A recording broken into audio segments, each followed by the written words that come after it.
প্যান্ডেল হাওড়া প্যান্ডেল দেখতে আসলে এলাম।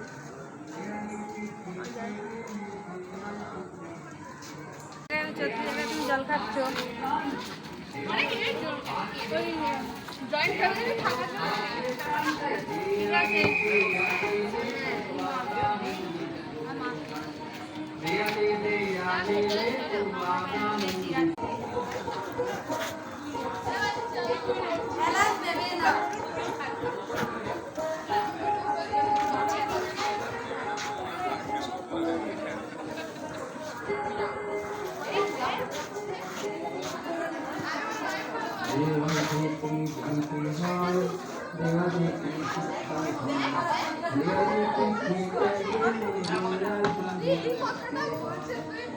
ওখানটা দাঁড়ান না,